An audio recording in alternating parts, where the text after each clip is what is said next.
নমস্কাৰ, মই মুনীন্দ্ৰ বিশে আপোনালোক সকলোকে মোৰ এই ভিডিঅ'টোলৈ স্বাগতম জনাইছোঁ। এক শক্তিশালী আঞ্চলিকতাবাদী গঢ়ি তুলিবলৈ হ'লে নিশ্চয়কৈ এক শক্তিশালী জাতীয়তাবাদৰ ভিত্তি থাকিব লাগিব। জাতীয়তাবাদক ভিত্তি কৰিয়েই আঞ্চলিক ৰাজনীতি জন্ম হোৱা বা পৰিচালিত হোৱা দেখা যায়।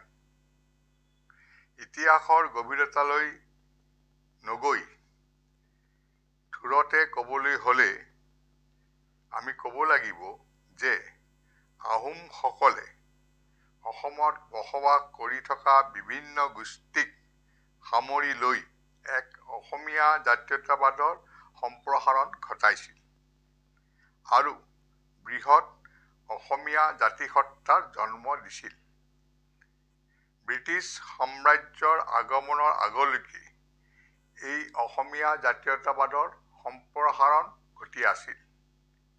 কিন্তু অসমত ব্ৰিটিছ শাসনৰ আৰম্ভ হোৱাৰ পিছত এই সম্প্ৰসাৰণ স্থবিৰ হৈ পৰে।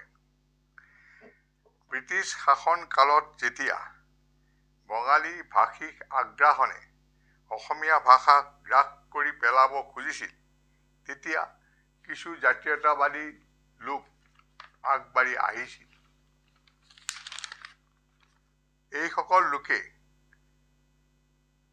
বঙালী ভাষাৰ এই আগ্ৰাসনৰ বিৰুদ্ধে এক প্ৰতিৰোধ সংগ্ৰাম গঢ়ি তুলিছিল।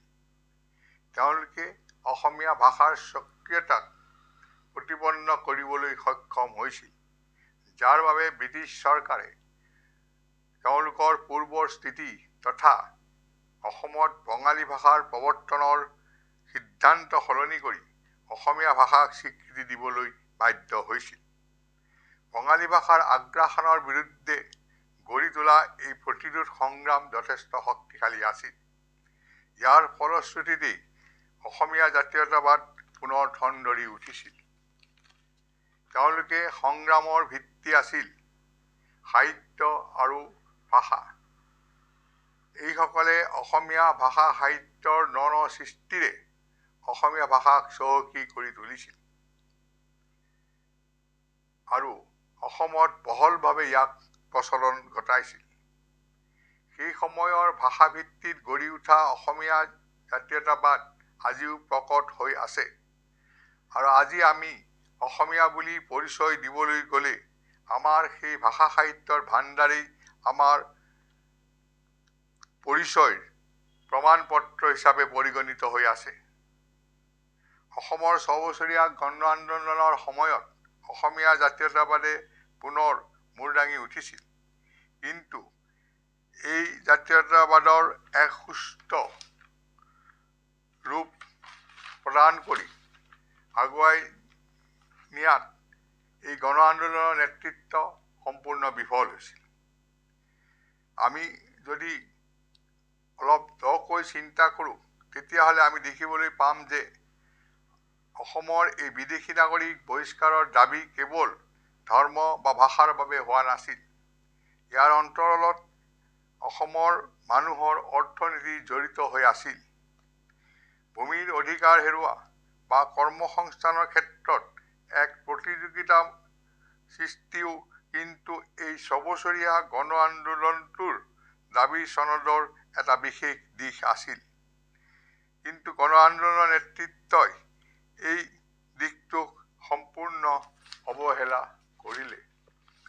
আমাৰ তাহানিৰ অগ্ৰজসকলে যিদৰে ভাষা সাহিত্যৰ ভিত্তি কৰি এক সুস্থ জাতীয়তাবাদ গঢ়ি তুলিছিল, সেই আদৰ্শৰে অৰ্থনীতিক ভিত্তি কৰি ৬ বছৰীয়া গণ আন্দোলনে যদি এক জাতীয়তাবাদ গঢ়ি তুলিলেহেঁতেন, তেতিয়াহ'লে হয়তো আজিৰ অসমীয়া জাতি গঠন প্ৰক্ৰিয়াত দেখা দিয়া বহু সমস্যাৰ উদ্ভৱ নহ'লহেঁতেন।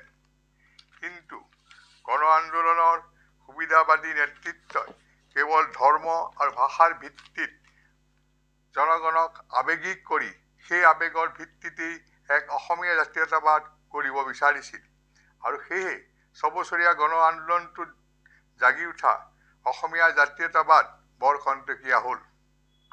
আজি সেই জাতীয়তাবাদৰ ঢৌ সাগৰৰ মাজত নহয়, পাৰতো বিচাৰি পাবলৈ টান। এতেকে এনে আৱেগিক জাতীয়তাবাদক ভিত্তি কৰি গঢ়ি তোলা আঞ্চলিক ৰাজনীতিৰ আয়ুস কিমান হ'ব পাৰে সেই কথা নিশ্চয়কৈ সকলোৰে বোধগম্য। এতিয়া কথাটো হ'ল, আমাৰ অসমত আঞ্চলিক ৰাজনীতি কৰা দল বা লোক আছে নে নাই? অসমীয়া জাতীয়তাবাদৰ মূল নুবুজা, সৰ্বভাৰতীয় স্তৰত কোনো ধৰণৰ প্ৰভাৱ বিস্তাৰ কৰা দূৰৰ কথা, ৰাজ্যৰ ভিতৰে বাহিৰে বসবাস কৰি থকা অসমীয়া লোকসকলকে সংগঠিত কৰিব নোৱাৰা আঞ্চলিক ৰাজনীতিৰ মুখাপিন্ধা এইসকল সুবিধাবাদী ৰাজনীতিকেই আমি আঞ্চলিক ৰাজনীতি বুলি মানি থাকিম নেকি? এই প্ৰশ্নৰ উত্তৰৰ বাবে অপেক্ষাৰে মই আজি মুনীন নবিছে আপোনালোকৰ পৰা বিদায় লৈছোঁ। ধন্যবাদ।